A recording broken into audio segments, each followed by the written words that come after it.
Bon Olivier, on est sur le terrain d'entraînement, les conditions sont idéales. En plus, il y a le soleil aujourd'hui. On vous attendait. Hein, pour le moment, il a fait que pleuvoir. Et on attendait la presse pour que ce soit un peu sympa. Non, c'est vrai que c'est un endroit qu'on aime bien. Depuis 3 ans maintenant, on se prépare ici.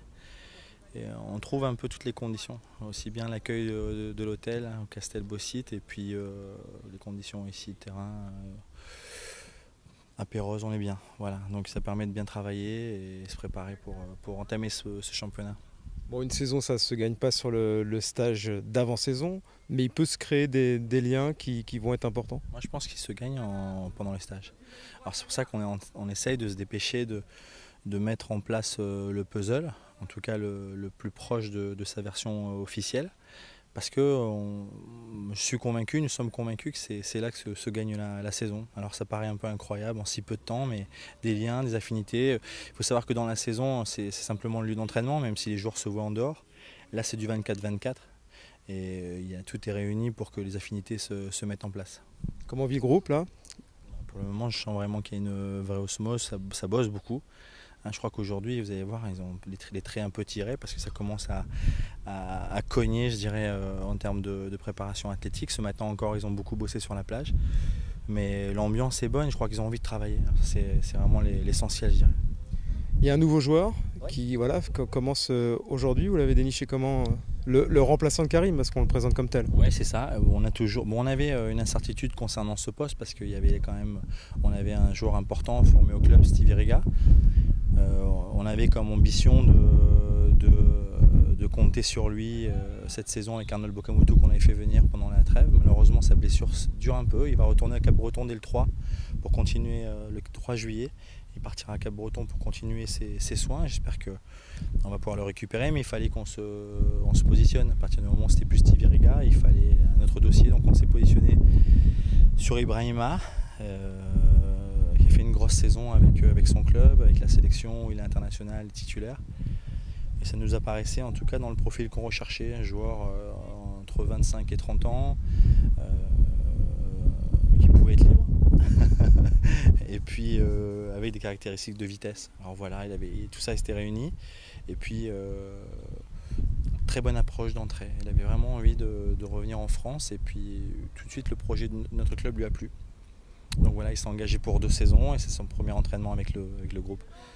Donc j'espère que ce sera quelqu'un qui pourra remplacer Karim, c'est pas facile. Hein, il passe derrière quelqu'un qui a marqué le club. Donc à lui, mais bon, il est conscient, sachant que, je vous dis, Arnold Bokamoto continue à progresser, donc ça ne sera pas si simple que ça. Hein, mais on lui souhaite bien sûr plein de bonnes choses. Olivier, il manque 2 pièces au puzzle. Ouais. Offensivement, vous en êtes où là aujourd'hui? Alors, nous espérons que ces 2 joueurs arrivent d'ici à la fin du mercato. C'est des joueurs qui sont encore sous contrat. Voilà la difficulté. Et il faut un accord non pas simplement avec le joueur, mais également avec le club. Et à partir du moment où on a les difficultés de payer un transfert, il faut absolument trouver des accords un peu plus longs que la normale. Mais c'est en bonne voie, vraiment. Je pense que j'espère en tout cas avoir le plaisir d'annoncer à nos supporters ces arrivées avant la fin de notre stage. On parle de Duhamel, ça fait partie de ce type de profil, qui d'autre? Je pense que vous aviez quand même été pas mal à la chasse avec Paul, parce que Paul c'était un dossier qu'on suit. Alors il est encore sous contrat. Aujourd'hui il a des conditions de Ligue 1, alors qui fait que le dossier traîne un peu. Et puis d'autres joueurs un peu plus faciles en prêt. La seule difficulté sur ces joueurs en prêt, ce sont des garçons qui doivent attendre la reprise. Alors il y a des clubs qui n'ont même pas encore repris en Ligue 1. En tout cas c'est un garçon qui viendrait de Ligue 1. Et puis voilà, pour Mathieu, vous me l'apprenez.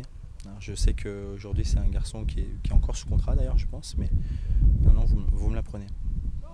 Bon, d'autres pistes, ce sont des pistes françaises, hein, pas de pistes étrangères. Si, il y en a? Ouais.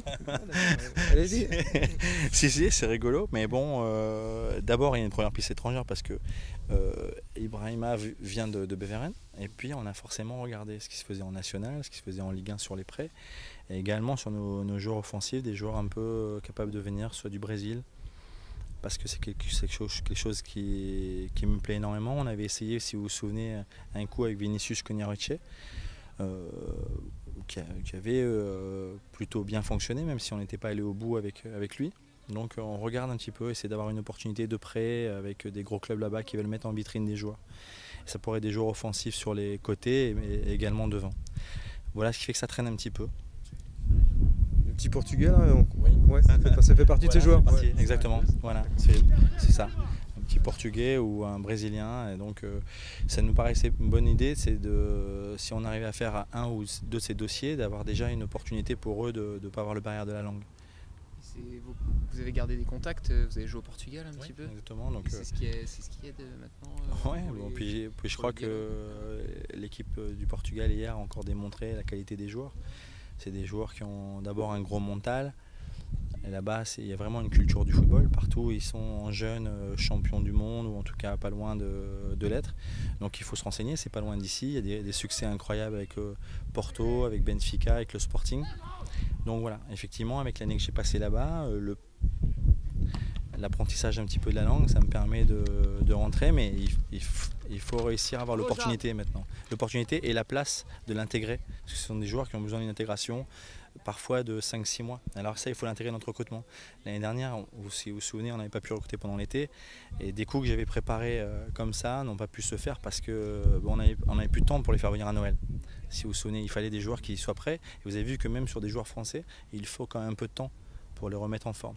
Donc on est de nouveau parti dans cette stratégie d'essayer de lancer avec un peu de temps des joueurs, mais il nous faut quand même des cadres. Et bon, j'espère que tout ça va faire un beau mélange pour la saison. Le recrutement des deux attaquants, on pourra considérer que le recrutement du SCO sera terminé. Ouais. Après, à moins de départ, nous on voudrait fermer le mercato. Ouais. On voudrait fermer le mercato à l'issue de ce recrutement. Compter sur les joueurs qui ont été présents dans le moment un peu difficile l'année dernière. Je pense que l'expérience que nous avons vécue tous ensemble de nous amener à être encore plus performants, en tout cas à faire attention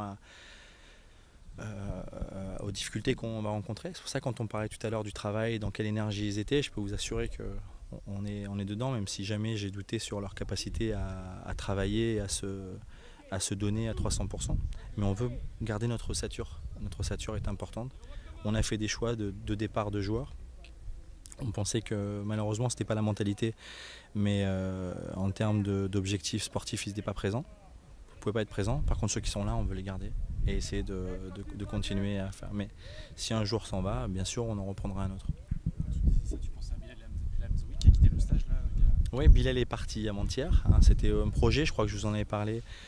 L'idée, c'est de faire signer nos jeunes joueurs, et à partir du moment où on n'imagine pas le temps de jeu, c'est leur faire passer des caps. Et le national, avec le Poiré Survie, avec Oswald Tancho, qui fait de l'excellent travail, et puis la relation qu'on a commencé à établir avec le club du Poiré, c'est ça qu'on a envie de faire.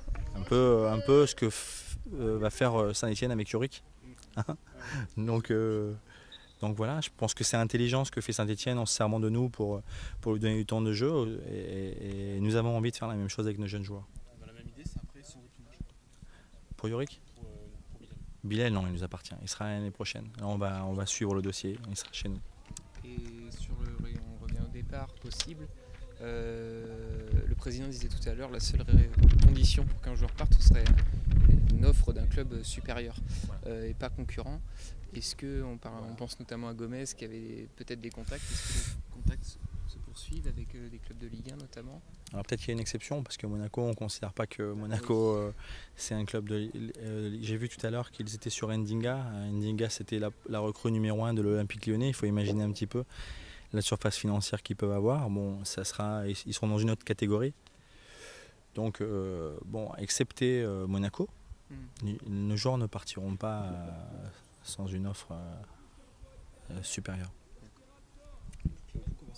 C'était en début de semaine, c'était le cas après Avec Claudio, il a aujourd'hui un gros club de Ligue 2 qui le veut. Et voilà, on est dans cette phase-là. On souhaite le garder, on souhaite même le prolonger.